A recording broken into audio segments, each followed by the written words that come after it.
I see a bad moon rising.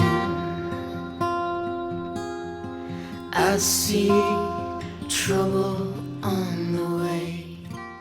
Hey, Moon Babes! We're back! Thanks for joining us! Hi! Welcome! We're gonna get started. Our wine today is Bougie Villages. Bougie Villages. It looks very Louis Jadot from France. It's not actually bougie. I got it at Sprouts. It was like $13, but it looks fancy. I think it's gonna be really yummy. We need a bougie wine for this conversation. Bougie. Yes, we have such a good topic today. Yes. Toxic relationships. Ooh. Yeah, it came up in the last video, and we decided there was so much to talk about that it needed its own space. This is just how we talk about things with each other, and we just decided to record it today. We always be talking about toxic relationships because they're so easy. They're everywhere. They're everywhere. It's so easy to think of a relationship as healthy and it actually be toxic. Well, and then, we were talking, it's not just, a partner, a boyfriend, girlfriend, husband, wife. It's family members. Oh yeah. Family. Mm-hmm. Family. Or friends. Friends also. So anybody who is in your life taking up space and you are devoting energy to, it's good to evaluate their toxicity levels. The toxicity of our city. Because everybody know that song. Okay, it's System of a Down. Oh my god, my rebel stage is showing. Wine for you. Go home and pour some. And wine for us. And wine for Hello. us, because we're talking about toxic relationships. You need wine. Well, that just pours really pretty, doesn't it? It smells so nice. It smells bougie. Okay. An easy drinking wine made with grapes of the highest quality from the bougie region of Burgundy. You're gonna Strawberry get ripped for that. Strawberry, black cherry, and spice. I think it's Beaujolais. I just don't want to butcher it. Beaujolais. We should look it up, how you actually pronounce that, because we're featuring these wines. Yeah. But strawberry, cherry, and something. Cheers. It looks like it'd be so good with dark chocolate and cheese. Cheers. Cheers to you. Oh. Yep. Some sharp cheddar with this. Oh my gosh. I got American singles. Do you have crackers? We're not too fancy for Next time. I'll have a spread next time. Like a full spread.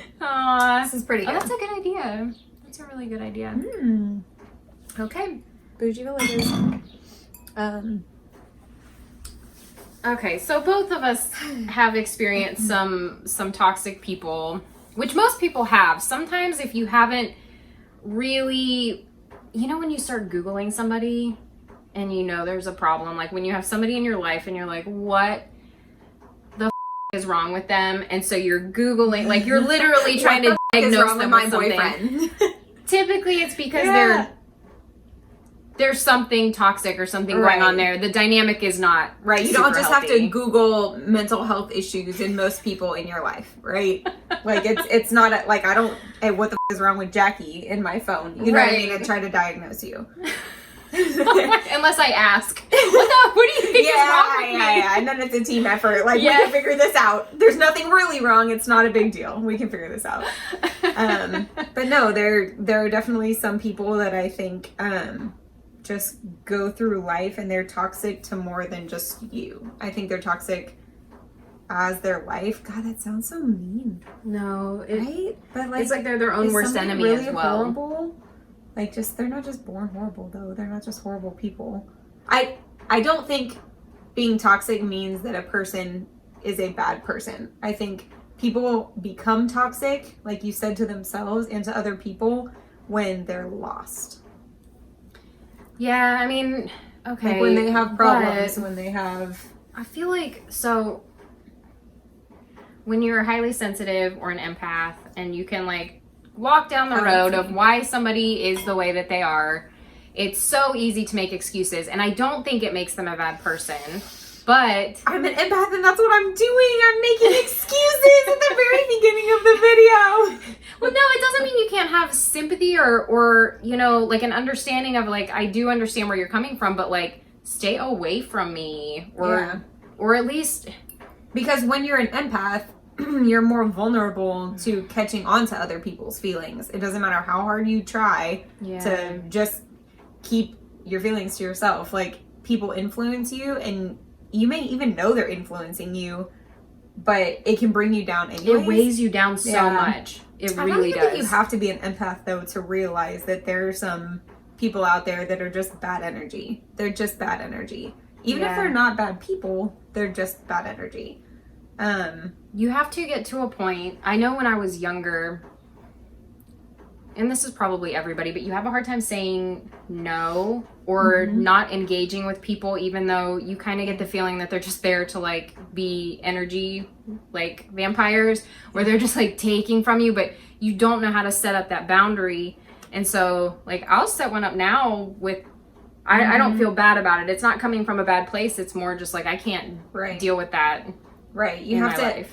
You do, I feel like I was always growing up that person that I say sorry all the time. I would be like, okay, like I'll do whatever, right? For people to like me. I don't want to be confrontational. I just want to be nice, right? Yeah. I just want to be nice because I am empathetic and I feel bad for whoever, you know what I mean? But you get to a point where you just have to be like, nope, you're not going to treat me like that anymore. And sometimes, it's much easier said than done. Oh, yeah. Way easier said than done. And sometimes it makes you look like a even if you do it in the nicest way, it makes you look like a it shouldn't, but it does. They can take that narrative, and this was frustrating to me. I think everybody experiences something mildly toxic.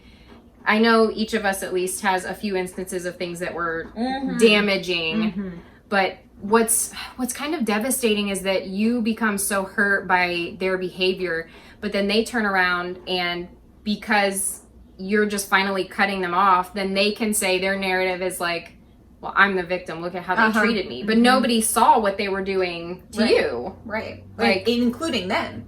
Right? Yes. Like I don't think that toxic people see that they're toxic. I think it's easy to become toxic when you're falling on hard times, right? Like everybody is right now. Oh yeah. In people that are not self-aware, because it's easy for me definitely to kind of get into like a not depression, but into a funk and to just be mad about things or to be like things aren't working out the way that they should. And I'm self-aware enough though to know that if I just go around complaining to people all the time, they're not going to want to be around me. Right. And I don't think a lot of people realize that. That's true. That's very true. I think, man, I guess this came up in the other video because we were talking about how it's so hard to let go of stuff like that. There's always that back and forth, even when you know, because there's that piece of you that's just like, well, maybe, like, if somebody understands them enough or cares about them enough or loves them enough, you know, they can be this person or this thing. And it is really hard, whether it's, you know, like I said, a partner or if it's a friend that you've been friends with for a long time. And it hurts you just as much to cut off that relationship. Yeah, I think thinking someone's toxic does not mean you don't love that person. If anything, I feel like toxicity finds you stronger in people that you're really close to because they feel like they can be vulnerable around you. They feel like they can talk to you about their problems. They feel like they can complain, which, yes, we all have things to complain about and we all talk to each other about our problems. That's how we get through life, right? Like we therapy each other, right? But it does come to a point where it doesn't matter how much you help them, that they can't help themselves. That's where it becomes toxic and they don't have a solution and it's almost like they're comfortable in their negativity. But it's just easy to find you because they're close to you. Right. So it's not people that you don't love. This is not like people on this, you're like, oh, you're toxic. Yes, they are, but that's not the type of toxicity that we're talking about. We're talking about like, it's like a slow infiltrating of your mind, of your spirit, like that just it brings is. you down. It really is. It's slow.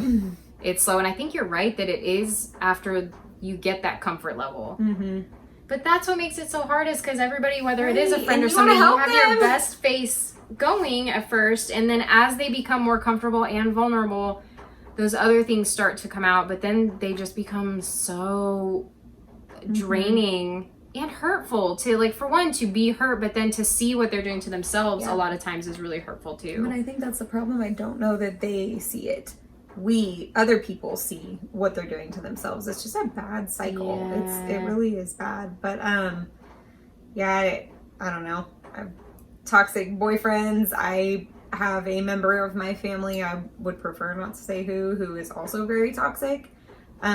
Somebody that I love very much. But that can be I feel like that's the hardest of all, because it's like I know in the depths of my being that this person doesn't deserve anything from me. This person doesn't deserve to talk to me. This person doesn't deserve to know me. This person doesn't deserve to call me. Like, I've been treated so poorly that it was just so bad. But when it's like somebody that you're conditioned to love, how do you handle it? That's a good way to put it, though. Conditioned to love you. It is ingrained in you. So regardless of knowing, or anytime you see their name pop up on your phone and it just makes your stomach sink, because it's like, what is it this time? Like, what am I gonna have to put up with this time? What do I need? Or what do they need? Yes. Right? Like, do they need money? Do they need a place to stay for the night? It's just leech and leech and leech. It's just suck everything that, you know, I work so hard to be or to have, and it just feels like they never want to work for themselves. They're just entitled to everybody else's. Yeah. But you can't just, some people have the strength to do it, but I have not had the strength to just cut this person. Yeah. I'm weak. Families, I'm an empath. Family's the hardest one, they say. Yeah. That's the hardest one. It's easy to say on the outside, like, well, I mean, it's with abusive relationships, it's really easy to say, like, well, why would somebody stay in something like that? It's like, well, you don't understand psychologically what has happened over time to where somebody's so mentally broken down, they can't do anything. They can barely wake up in the morning and, like, exist as a human being, and then so they're scared to leave because they don't have the confidence to leave, because all their confidence has been shattered. Well, and then let's be honest, I mean, all of society, whether it's become like a hot topic recently or not, is going to victim blame them in some way. So they also have to carry that weight. They also have to be beaten and broken down, whether it's physically or mentally, by somebody that they do love and that they want so badly to love them, but they also have to hold that, like, shame or keep it a secret and not have any way to, like, share that burden. It's just awful. Yeah, I feel like that does get really hard. Not to, like, completely divert from it, but it's just like you said, with everything that's going on right now, I do feel like there's going to be a surge of playing the victim, because everybody, right, has something that's happened to them. Right. Like, we're all on pay cuts. Not most people, but a huge amount of people have lost their jobs. We're quite possibly sliding into a recession, right? All these things are happening, and I know I was really upset the other day. You know, I got into my funk and I was at home and I was just drinking wine. It had nothing to do with filming. And I was contemplating my life, and I'm like, this sucks. And I always get dealt a hand, and I can never get ahead, right? And they're calling millennials the forgotten generation, because we've had to deal with, you know, between 9/11 and then graduating high school and the housing market crashed, and now a pandemic, like all these things that have influenced us and just really, like, not doomed us for the future, but definitely not set us up for success compared to other generations. And it's easy to be like, this sucks, poor me.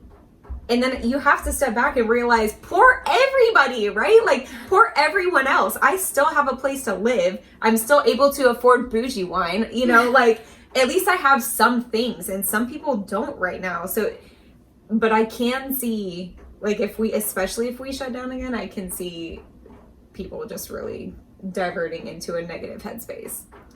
I think if that were to happen again, I think the effects would be even more devastating. I know, like you said, I think both of us can be pretty grateful for where we're at right now. Everything, within everything that's going on. Like, but it's been a constant stress level for the last couple of months that is getting to a point where it's almost too much to bear. And like suicide rates have gone up. I know. Like, I mean, what happens if we shut down? It's one of those things where it's like, people feel like they don't have an option. They have nowhere to go, right? So suicide becomes that option. how do they get mental health care right now? They don't. And when you can't even I know it's not necessarily like the healthiest thing, but when people say like, oh, retail therapy, or, oh, I'm going to go hang out at the bar tonight and forget about things, you know, like we can't even do those, whether or not they're the healthiest coping mechanisms. We can't do anything like that if we shut down. Oof. People have nothing You know to what turn that makes to. me think though? What? Well, you know, like, what is it? It's people who aren't able to be like alone and with themselves, and you find internal coping mechanisms that is going to be devastating. So I feel like it's going to come to one of those kind of like rock bottom moments for a lot of people where it's you either, I think, gain self-awareness from being in that pain and being at rock bottom and like find That's those inner true. coping mechanisms, or That's but true. on the flip side, I feel like some people are not conditioned to be able to do that on their own without a mentor or a therapist, and they're being forced into it alone. yeah I agree. I don't know. I don't know how we I don't got. know. I'm sorry. That has nothing to do That's with relevant, toxic though. to yourself. It's Toxicity relevant to yourself. Oh no, but Yeah. kind of. Yeah. Do you ever look where you're like, yeah, like I'm being kind of like, what am I doing? Why am I doing that's this? what I'm saying. I was in a funk a couple days ago, and I was like, I've got to get out. I have to get out. I've got to get away from myself. And the only way to do it, I was like, I'm going for a drive. I'm going to text my brother. I'm going to, like, anything to just pull myself out of my head, because you go down this bad path, and with, like I said, with no solutions, and then you are becoming toxic. You or have you to feel be like able to you're know every that. direction you're trying to go, there's like another roadblock. Here's a door. So- Here's a door. It's locked. Here's a padlock door. Here's the door Well, I'm with gonna like try this. all Oh. the different. Yeah. Not that one. Okay, Fine. that one's closed. I'll try. Not that. Okay, It's like not a that one wrought either. iron door down the path you really want to go down. Oh, we just have to create like a secret garden. You know? Do you remember that movie? Oh, it was so magical. Yes. Oh, I want to see. Where you find the key and it's just your own magic world. Wouldn't that be lovely? But yeah, We'll get there. we will. We'll So get you there. didn't get the house, I didn't get the house, but that's not what you're we're still talking looking. about today. And now I Yes. am in fact looking. Yeah, we're looking at moving out into the country, both of us. Yeah. Because we're over life here. Yeah. So. Just something farther out. Just to feel I'm just Refreshed? done. Yeah. Refreshed. I'm kind of done with, I feel like whenever it's just like me and my family and my friends and you're like unplugged from everything, I feel so good. But then the second that you're like plugged right back into everything and going to Yes. work and hearing everything and feeling stressed, like I think There's both of us toxic want to people get away at from it. work. Oh, We didn't hit wait, on that. what? But there are Wait, did you say toxic people at work? And you just have to deal with them. You can't say You can't break up anything. with them? Like, even if you had the balls to try to break up with them, you literally can't, because that's your livelihood. And when there's a pandemic, you can't get another job anywhere, so you just have to deal with them. So how do you, this is one thing I struggle with. Tell me, Bree. How do you hold to your morals and stand up for yourself whilst also having an authority figure over you that you do not respect, that does not respect you, and that you just kind of feel just dragged through the mud every time you have to deal with them? It's really hard. Honestly, I probably am not the best person to ask, because I can be a little bit hot-headed, and it's hard when you're in the position that I'm in, where like when you already know what you're doing and you already have the experience behind you and you have the successes behind you, and when there's somebody that's put there that you don't necessarily feel should be put there or is qualified to be put above you or differs completely morally, which That's the hard one for me. yeah. So I'm not in that position now, but I was before. I feel like now our morals at the very least match up. That's good. But before that, there was a huge conflicting, and it just feels like it's hard not to be miserable when you're put in that situation, because you can't just, I tend to pop off a little bit. It's probably not the best way to handle it. I'm so jealous of that. But it's not healthy to do that. And okay, at the end of the day, the reverse isn't healthy either. I know, but at the end of the day, your boss does deserve some respect. But if you try to approach it gently and you try to get your point across and you try to have a voice and you constantly are just being steamrolled over, I think eventually a lot of people will pop off a little bit. And maybe they need that. It's like backing a dog in a corner, and it's going to be like, no, you're not going to keep hitting me in this corner. Like, I'm going to snap at you for a second, and you can go away. And that doesn't mean that things are fixed. That doesn't necessarily mean that all of a sudden we agree. Right. But it's like, hey, remember, yes, you deserve respect because of your position, but I deserve respect too. One, because I'm a human being. And right.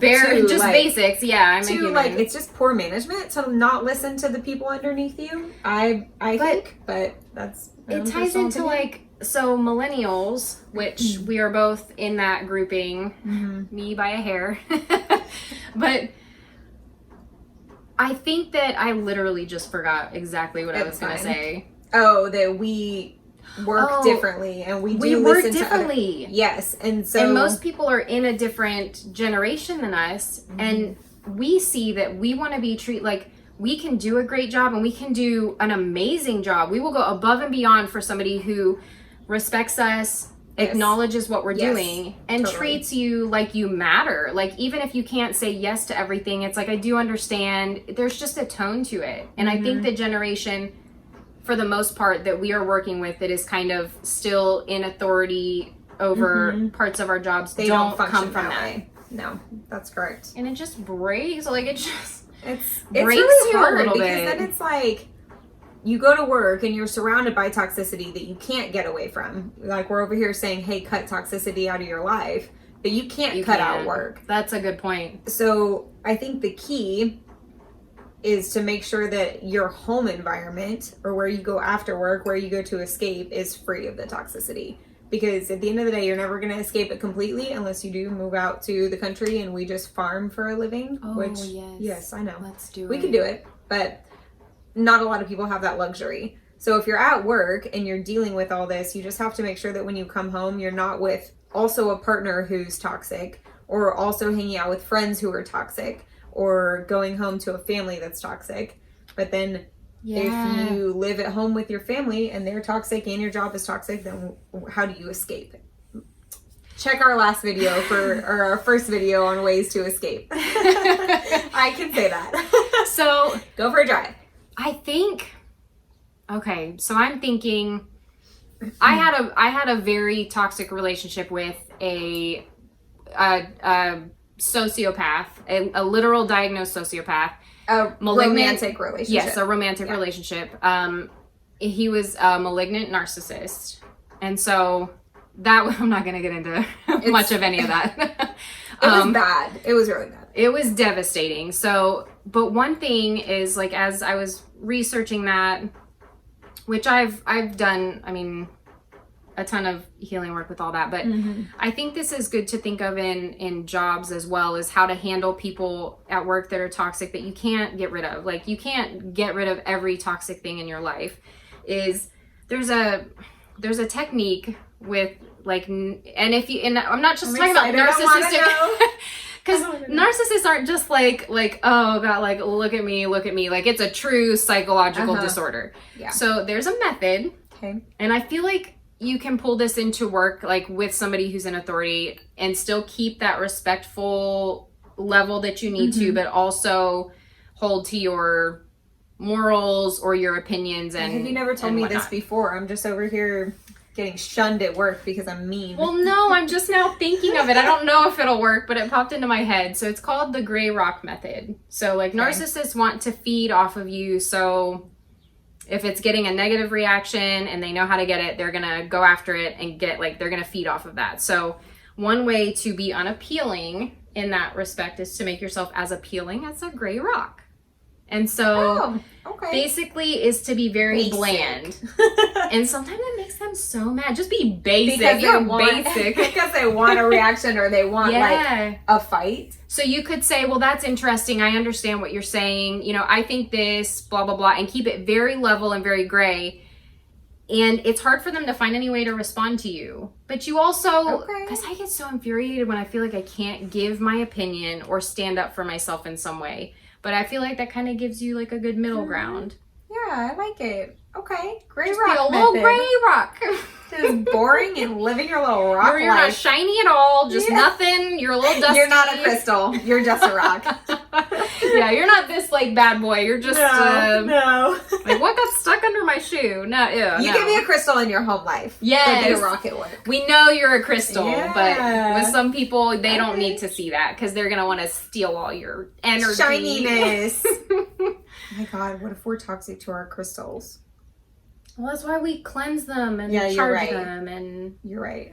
other my stuff. My poor crystals have had a lot of stuff to deal with. They've had a lot of absorbing to do. Yeah. Hey, I put them out under the last full moon so they could charge under the full buck moon. It was beautiful outside here. I know. It was really magical. I do live in an apartment though, so when I go out onto my patio and I like put out this whole, I got a lot of crystals. I put out this whole crystal spread. The people above me, like above and diagonal, are like,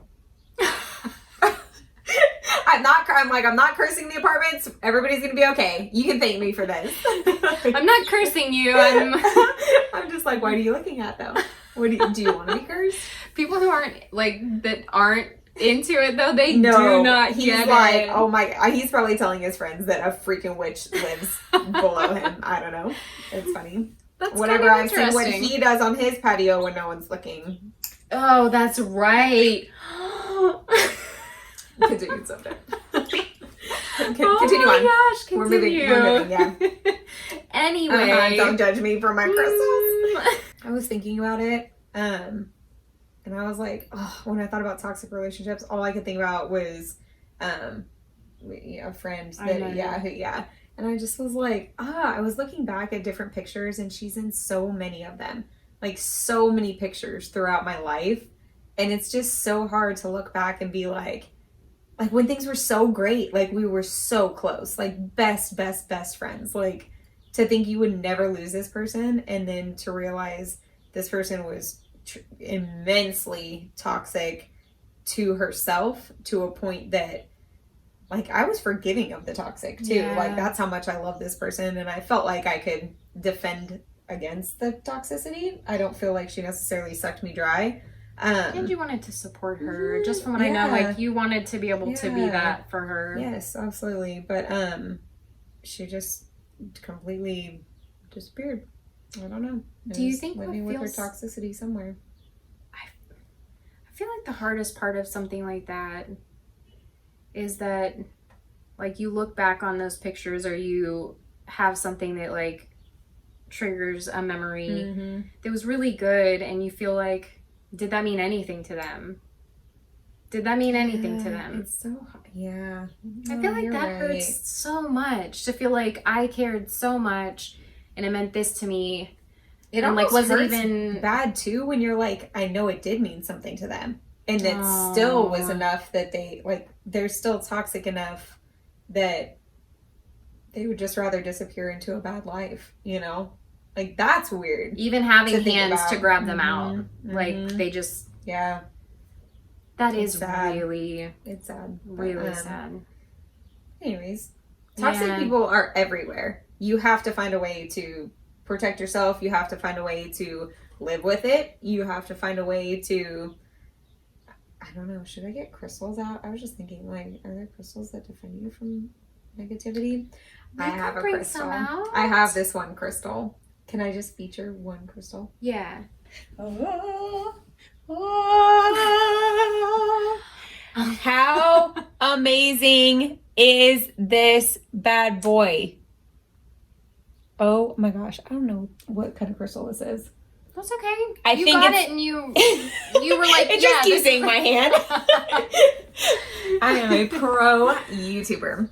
This crystal, I'm not gonna lie, I don't know off the top of my head what kind it is. But I was going through a breakup This was a few years ago. And I went to the crystal store because I was like, I really need help. I was breaking up with him. So it's one of those where it's almost harder, right? And you just know things are not going to be taken well. Who knows? You're right. Yeah. It wasn't taken well. It was not a good situation. But I needed strength is what I was looking for. And I just walked in there and I walked around and I saw this and I was so... My baby! My baby's trying to get away from me. I was so drawn to it. Okay. And so I had to buy it, of course. And it just feels so powerful. Okay. I don't know if everybody necessarily believes in the power of crystals that's watching our videos, but whether it's all in my head or whether this stone actually possesses that power, it made me feel so much better. It totally gave me the strength to do what I needed to do. And the entire time I was having that conversation, did it over the phone. I know. I was holding it just like that. And I pictured all of my fear, all of my negativity, all of my doubts just going through me and leaving up in smoke through this crystal. In my head, I kind of thought about Harry Potter and the Goblet of Fire with all the blue smoke that comes out of it. But I thought, have you ever seen, what's the movie with the emotions? Inside Out. Inside right? Out, I love that and so movie. there's sadness, right? And sadness is blue. Yes. And and so I just thought about like, this is my sadness and just leaving me. And I felt so strong. I was a boss. Like I handled it the way it needed to be handled. Every time I'm in a bad spot, I hold this guy. Aww. I love it so much. It is most definitely my favorite. It has its own special spot. It doesn't hang out with the other crystals. It's on a level of its own. I have a couple like that too. I think my favorite one that I like carry with me a lot, I want to say it's like a snowflake obsidian or something, but it's really tiny so I can stick it in my bra. You wanna touch it? Yes. Touch it. Touch it. Feel it. Rub it. So did you just stop? So did you just like, were you drawn Yes, to no, it? I swear. This particular one. It was in a bowl of them and I was like, that one. That's how you're supposed to go in, is like just feeling really open and then just I like... don't always do that. I sometimes it's just like this one and this one and this one. Okay, well, same. But that one is by far the strongest. It's like that I have. so raw, but then also finished. Like it's like it's just been, it would like grew up out of something. It's like it was all destroyed down at the bottom, and then it was like that destruction, and grew up strong anyways. This crystal is me. Okay, what was the point of this? I don't remember. What did you name that one? Did you name that one? It doesn't have a name. That one is nameless. No name. Okay. He who must not be named, because everything is Harry Potter. Yeah, you referenced that earlier too. Yeah. Did I really? Yes. Oh. I'm cheesy. Which I love because, Harry Potter all the way. What was I saying? What was the point of getting this? Filtering out toxicity, finding ways.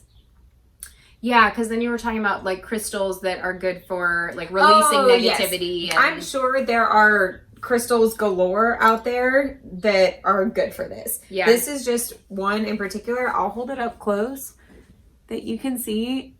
Maybe somebody can tell me exactly what this is, because help. I'm sorry, I forget. It's been years. From Lightworkers? Uh-huh. Okay, they come with those We cards. should tag them. We should Yes, tag they them. do. And you know what I do? I I have a whole bowl full of cards. You know what she has I'm me like, do which now? goes to which? She does, when I put them up on the counter, because I always get so many that I then, like, I'm like, take can a I picture leave? with the card? Yes. She's That's like, take smart. a picture on your phone. So There's this little crystal store by us. It's called Lightworkers Sanctuary. And I love the people there. I love it so much. It's the best energy when you walk in. I know. I'm like, I just want to go in. I've cried in there to them before. Oh, I'm not even kidding. They're just really good people. It's smaller than the other crystal store that's in North Texas. It's very but personal and it's amazing. It's amazing. Yeah, you can drop a lot of dough in there. Mm-hmm. Yeah, it's easy. Oof. But Yeah. I don't know. Do we want to hit on anything else, or is that protect yourself from the toxic people?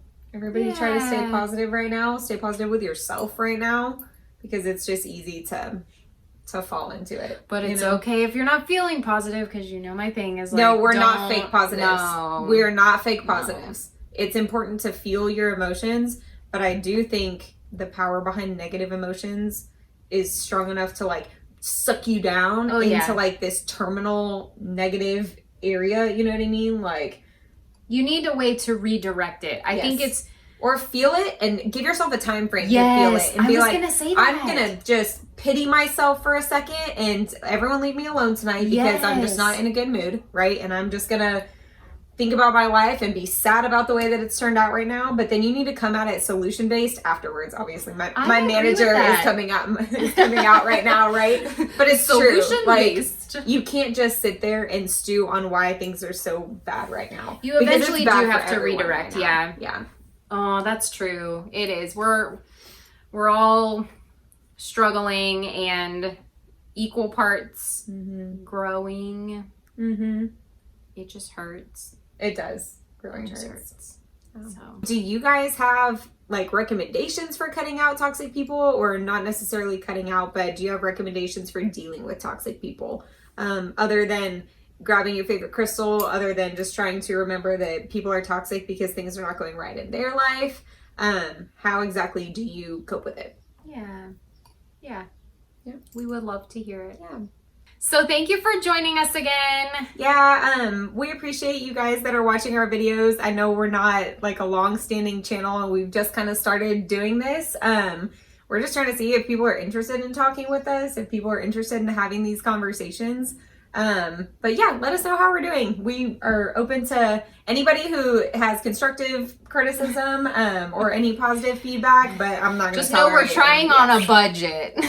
So yeah, the only way to go is like up from here. Yeah, so. we got this. But yeah, let us know how we're doing. Thank you. And we're so happy for those of you that have been watching. Yeah. So thank you. Yeah. Until next time, we will see you later. Bye, Moon Babes. Bye.